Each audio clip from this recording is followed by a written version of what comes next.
प्रिय विद्यार्थियों, आज के हमारे लेक्चर का विषय है भारतीय संविधान का विकासवादी स्रोत। भारतीय संविधान के दो प्रकार के सोर्सेज हैं, सेमिनल सोर्सेज जन्म संबंधी और डेवलपिंग सोर्सेज। जन्म संबंधी सोर्सेज के बारे में पहले लेक्चर में बताया गया है। जन्म संबंधी सोर्सेज वो होते हैं जिन्होंने भारतीय संविधान के जन्म में उद्भव में योगदान दिया, और विकासवादी सोर्सेज होते हैं जिन्होंने भारतीय संविधान के विकास में योगदान दिया। यानी 26 जनवरी 1950 से लेकर के वर्तमान समय तक भारतीय संविधान के विकास में किन किन कारकों का योगदान रहा, किन तत्वों का योगदान रहा, उसे जो है भारतीय संविधान का विकासवादी स्रोत कहा जाता है। भारतीय संविधान के विकास में विभिन्न संवैधानिक संशोधनों, संसदीय अधिनियम, न्यायिक निर्णय, राजनीतिक परंपराएं, संविधान विशेषज्ञों की रचनाएं, उनके विचार इत्यादि आते हैं। भारतीय संविधान के विकासवादी सोर्सेज का हम क्रमिक रूप से अध्ययन करेंगे। सबसे पहले संवैधानिक संशोधनों के बारे में डिस्कस करेंगे। अब तक भारतीय संविधान में 1950 से लेकर के नवंबर 2022 तक 105 संविधान संशोधन हो चुके हैं। इनमें पहला संशोधन जो है 1950-51 में हुआ था, जिसके तहत जो है भारतीय संविधान में एक नई अनुसूची जोड़ी गई थी, 9वीं अनुसूची। 31 ख और 31 क दो अनुच्छेद जोड़े गए थे। आर्टिकल 15, आर्टिकल 19 में संशोधन किया गया था। आर्टिकल 19(1) में जो 6 प्रकार की स्वतंत्रताएं दी गई हैं, उन पर जो है सार्वजनिक व्यवस्था, सदाचार, नैतिकता, राष्ट्रीय एकता एवं अखंडता के तहत इन स्वतंत्रताओं पर प्रतिबंध लगाने का प्रयास किया गया। 31 क और ख में राज्य द्वारा संपत्ति के संबंध में प्रबंधन करने की बातें कही गई हैं। इसके बाद दूसरा जो महत्वपूर्ण संशोधन है, उसमें 18वां संविधान संशोधन जो है राज्य पुनर्गठन का, जो 1966 में पंजाब से हरियाणा जो है अलग राज्य हुआ। महत्वपूर्ण संविधान संशोधनों में हम 42वें संविधान संशोधन को डिस्कस जरूर करेंगे इसके बगैर, क्योंकि 42वां संविधान संशोधन 1976 में हुआ था और इसमें जो है काफ़ी भारी परिवर्तन किए गए थे। बहुत सारी व्यवस्थाएं बदली गई थी। कार्यकाल जो है 5 वर्ष से बढ़ाकर 6 वर्ष किया गया था, और जो दूसरे जो संवैधानिक व्यवस्थाएं थी उनमें परिवर्तन किया गया था। 1978 में फिर 44वां संविधान संशोधन हुआ। इसमें वो सारी व्यवस्थाएं जो 1976 से पहले की थी भारतीय संविधान में, उन व्यवस्थाओं को जो है ज्यों का त्यों रखा गया। यानी लोकसभा और विधानसभाओं का कार्यकाल 6 वर्ष से घटाकर दोबारा जो है 5 वर्ष कर दिया गया। इसके बाद अन्य एक महत्वपूर्ण संविधान संशोधन जो है 52वां संविधान संशोधन 1985 में हुआ था, दल बदल विरोधी कानून। 70 के दशक में भारत में व्यापक मात्रा में राष्ट्रीय स्तर पर और राज्य स्तर पर दल बदल हुआ, और दल बदल ने जो है भारतीय राजनीति में भ्रष्टाचार को जन्म दिया। दल बदल की बुराई दूर करने के लिए 1985 में 52वां संविधान संशोधन जो है पारित किया गया था, जिसके तहत जो है जिस पॉलिटिकल पार्टी के 1/3 सदस्य अलग होकर के अपना कोई अलग गुट दल बना लेते हैं, तो उसको जो है ऐसे दल को दल बदल विरोधी कानून के तहत जो है मान्यता प्रदान की गई। भारतीय संविधान के विकास में एक अन्य महत्वपूर्ण जो संशोधन है वो 73वां संविधान संशोधन है, जिसमें पंचायती राज ढांचे की व्यवस्था की गई। गांव में ग्राम सभा, ग्राम पंचायत, ब्लॉक स्तर पर ब्लॉक समिति और जिला स्तर पर जिला परिषद त्रिस्तरीय पंचायती राज ढांचे की व्यवस्था की गई जो अप्रैल 1994 से जिसे जो है पूरे भारत में लागू किया गया। इसके साथ साथ जो है 9वीं अनुसूची में भी जो है संशोधन किया गया। 2019 में 104वां संविधान संशोधन हुआ जिसमें SC ST के लिए आरक्षण की अवधि को जो है अगले 10 वर्षों के लिए बढ़ाया गया। 105वें संविधान संशोधन में केंद्र व राज्यों को पिछड़ा वर्ग आयोग की सूची निर्धारित करने का अधिकार दिया गया। तो 1950 से लेकर के 2022 तक भारतीय संविधान में 105 संशोधन हो चुके हैं और इन संविधान संशोधनों ने भारतीय संविधान को काफ़ी अपडेट किया है। भारतीय संविधान में काफ़ी आमूलचूल परिवर्तन हुए हैं। तो इससे भारत का संविधान जो है अपडेट हुआ है, भारत का संविधान विकसित हुआ है। जो परंपराएं जो है बिल्कुल ऐसे प्रासंगिक हो चुकी थी, जो व्यवस्थाएं जो है प्रासंगिक हो चुकी थी, उनमें परिवर्तन करने की कोशिश की गई, उनमें संशोधन किया गया, बदलाव किया गया। समय और परिस्थितियों के अनुसार जो है जिस भी तरह के संशोधन की आवश्यकता थी उन संशोधनों ने भारतीय संविधान को और ज़्यादा विकसित बनाया, आधुनिक बनाया, प्रासंगिक बनाया। तो हम जो है सभी 105 संविधान संशोधनों का यहाँ पर अध्ययन नहीं कर सकते क्योंकि ये जो है लेक्चर बहुत लंबा हो जाएगा। तो जो महत्वपूर्ण संविधान संशोधन थे उनका हमने जो है यहाँ पर जो है डिस्कस किया और उन्होंने जो है भारतीय संविधान के विकास में महत्वपूर्ण योगदान दिया। भारतीय संविधान के विकास में दूसरा महत्वपूर्ण जो फैक्टर है वो संसदीय अधिनियम है, पार्लियामेंट्री एक्ट है। भारत की संसद ने समय समय पर संविधान को अपडेट बनाने के लिए, संविधान को अद्यतन बनाने के लिए, परिवर्तनशील बनाने के लिए, प्रासंगिक बनाने के लिए, समय और परिस्थितियों के अनुसार ढालने के लिए अनेक प्रकार के अधिनियम पास किए। इन अधिनियमों में भी हम महत्वपूर्ण अधिनियमों का अध्ययन करेंगे क्योंकि ये लेक्चर जो है बहुत लंबा है। जनप्रतिनिधित्व अधिनियम 1951 जो है ये पहला अधिनियम है। राष्ट्रपति उपराष्ट्रपति चुनाव के बारे में 1952 में अधिनियम पारित किया गया। नागरिकता अधिनियम 1955 में, इसमें नागरिकता प्राप्त करने के, खोने के, बनाए रखने के नियमों का व्यवस्था है। राज्य पुनर्गठन अधिनियम 1956 यानी भाषा के आधार पर जो है राज्यों के पुनर्गठन के बारे में जो व्यवस्थाएं की गई उसके बारे में यह अधिनियम पास किया गया। अन्य महत्वपूर्ण अधिनियमों में राष्ट्रीय सुरक्षा अधिनियम है, नेशनल सिक्योरिटी एक्ट 1981, यानी कोई भी व्यक्ति जो है किसी प्रकार से देश की सुरक्षा को, देश की व्यवस्था को, संप्रभुता को, एकता को, अखंडता को चुनौती पेश करता है तो उसके विरुद्ध किस तरह की कानूनी कार्रवाई की जाएगी। इसी के साथ पोटा और टाडा जैसे जो है कड़े कानून भारतीय संसद के द्वारा लाए गए। 2005 में सूचना का अधिकार अधिनियम पारित किया गया। सूचना का अधिकार अधिनियम की मांग जो है भारत में काफ़ी लंबे समय से चल रही थी कि जितनी भी सरकारी सार्वजनिक संस्थाएं हैं उनसे संबंधित जितना रिकॉर्ड है, तथ्य हैं, कोई भी भारतीय नागरिक जो है एक जन अधिनियम 2005 के तहत जो है जानकारी मांग सकता है। तो सूचना का अधिकार एक प्रकार से जो है नागरिकों का अधिकार था जिससे जो है लोकतंत्र काफ़ी मजबूत हुआ है। 2007 में बाल विवाह विच्छेद अधिनियम जो है भारतीय संसद द्वारा पारित किया गया। छोटे बच्चों के विवाह को लेकर जो है अनेक प्रकार की व्यवस्थाएं जो है इस अधिनियम के तहत स्थापित की गई।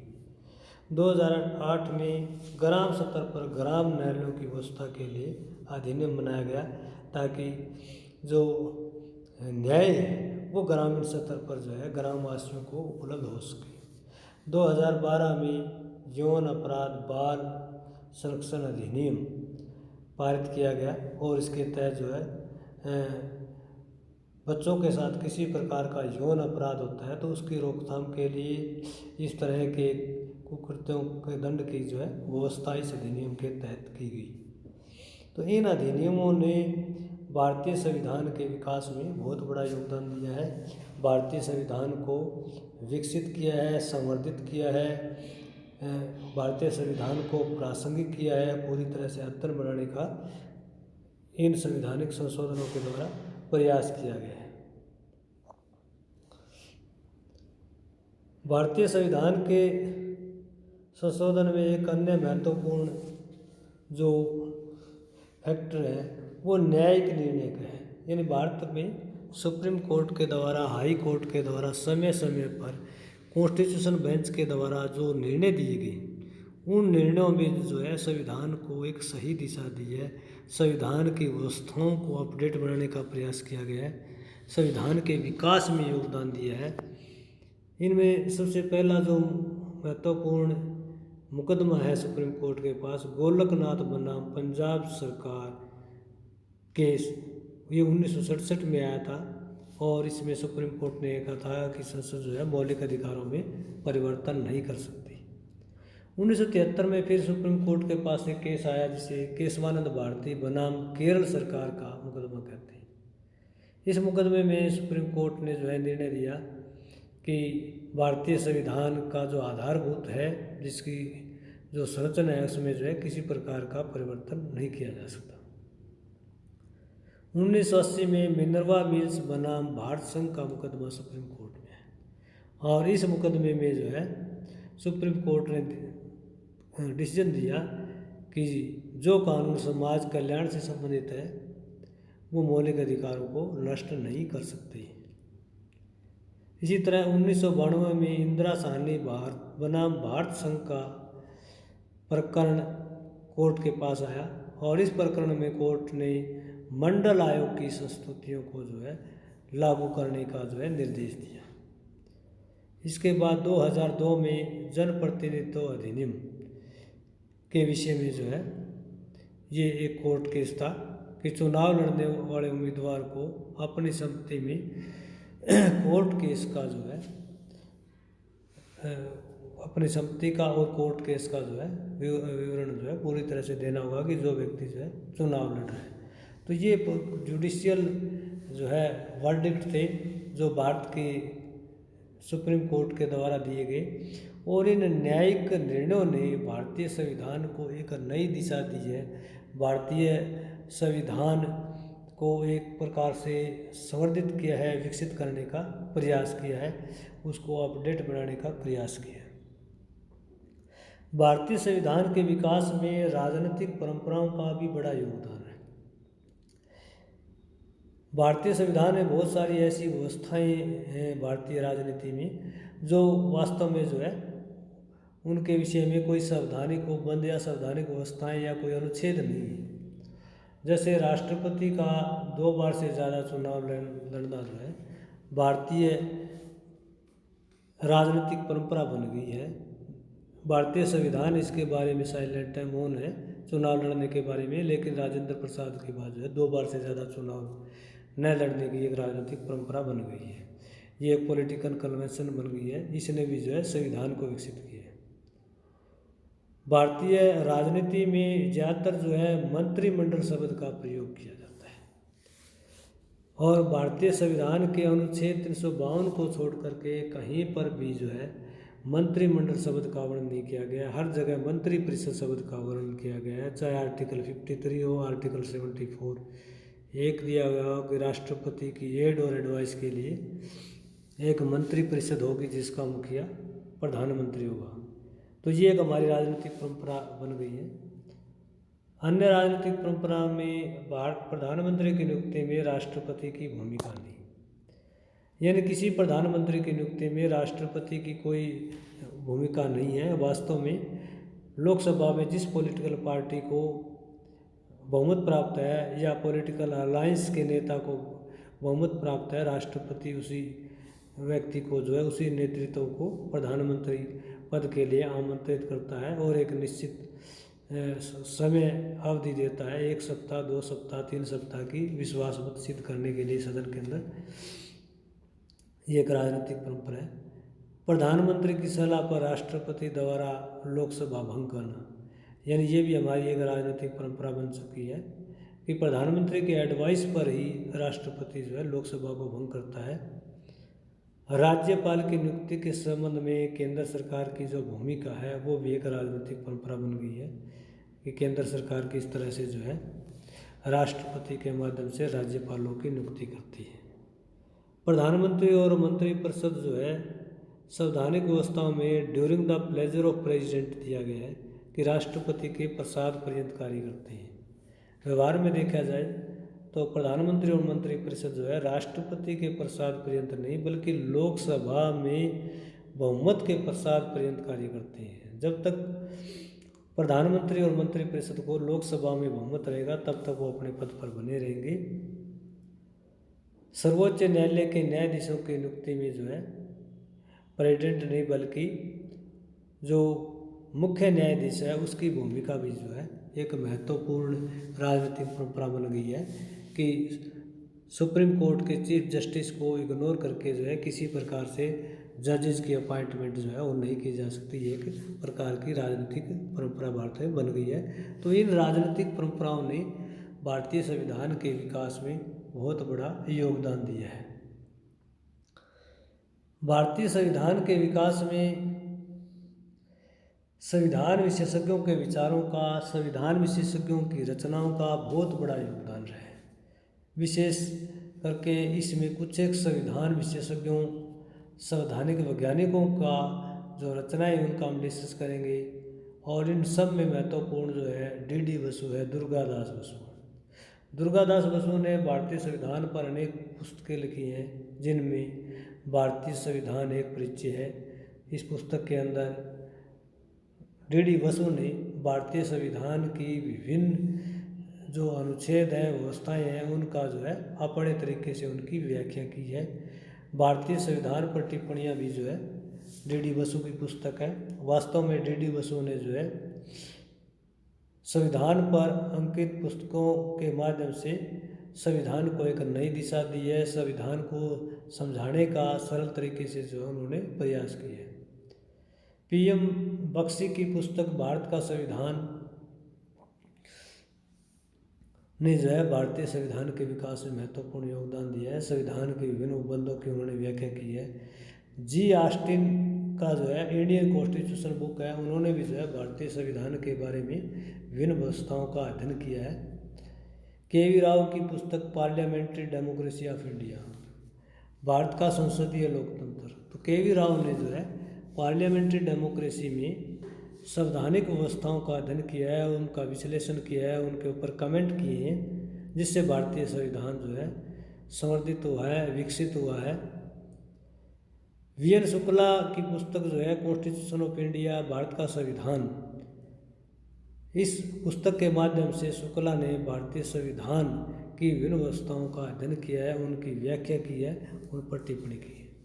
डॉक्टर अम्बेडकर की पुस्तक स्वराज एंड डिप्रेस्ड क्लासेज में जो है डॉक्टर अम्बेडकर ने स्वराज और जो पिछड़ी जातियां हैं, दलित जातियां हैं, अनुसूचित जातियां, जनजातियां जो लंबे समय से जो है आर्थिक राजनीतिक पिछड़ेपन का शिकार रही है, उनके बारे में जो है विभिन्न प्रकार से अध्ययन किया है।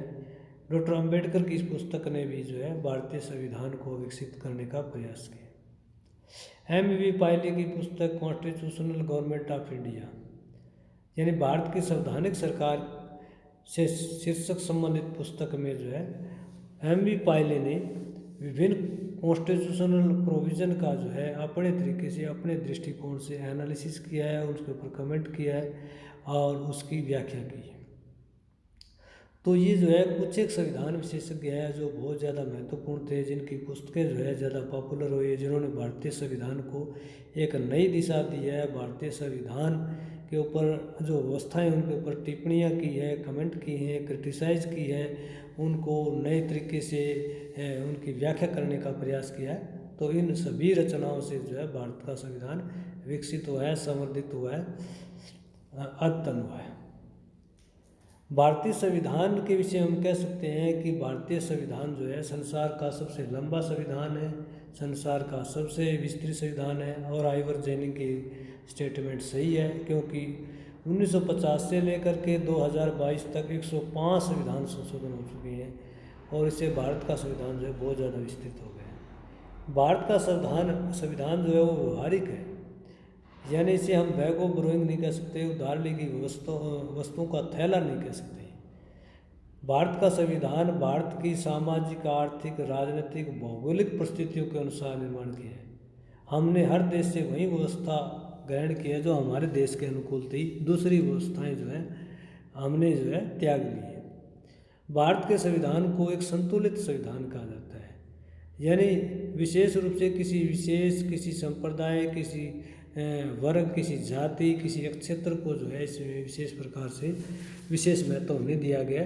समाज के सभी वर्गों का, सभी जातियों का, सभी क्षेत्रों का, सभी भाषाओं का पूरी तरह से जो है इसमें ख्याल रखा गया है। संविधान को देशकाल की परिस्थितियों के अनुसार जो है संविधान विशेषज्ञों ने निर्मित करने का प्रयास किया है। भारत का संविधान जो है समाज के सभी वर्गों, समुदायों और क्षेत्रों को संतुष्ट करने वाला है। इसलिए हम भारतीय संविधान को उधार ली गई वस्तुओं का थैला नहीं कह सकते। भारतीय संविधान जो है एक प्रकार से राजनीतिक और संवैधानिक विचारकों के सुझाव को इसमें जगह दी गई है, राजनीतिक विचारकों की टीका टिप्पणियों को जगह दी गई है। भारतीय संविधान में जितने भी अप्रासंगिक हो चुकी थी व्यवस्थाएं, जो समय और परिस्थितियों के अनुसार जिनमें परिवर्तन करना आवश्यक था, उनमें जो है समय समय पर जो है संविधान संशोधनों के द्वारा परिवर्तन किया गया है, बदलाव किया गया है। नए नए पार्लियामेंट्री एक्ट जो है संसद ने पारित किए हैं, जिससे संविधान का जो ढांचा है वो पूरी तरह से विकसित हुआ है। इसलिए भारतीय संविधान में अनेक प्रकार की जो है राजनीतिक परंपराएं भी विकसित हो गई हैं। तो इस प्रकार हम कह सकते हैं कि भारत के संविधान के विकास में अनेक कारकों का योगदान रहा है, जिसमें जो है संविधान संशोधन है, पूरी तरह से पार्लियामेंट्री एक्ट है, संविधान विशेषज्ञों के विचार हैं, न्यायिक निर्णय हैं। इन सब ने जो है भारतीय संविधान के विकास में महत्वपूर्ण योगदान दिया है। तो आज का हमारा लेक्चर जो है भारतीय संविधान के विकासवादी स्रोत यही समाप्त होता है। अगले लेक्चर के लिए आप फिर तैयार रहें, और अगर ये लेक्चर आपको पसंद आता है तो इसको जो है लाइक कीजिए, नहीं पसंद आता है तो डिसलाइक कीजिए, कमेंट बॉक्स में जा कर के कमेंट कीजिए, और किस प्रकार से जो भी आपके कमेंट होंगे उनका जो है तुरंत रिस्पॉन्ड किया जाएगा। तो आप सबका जो है वाचिंग के लिए थैंक्स।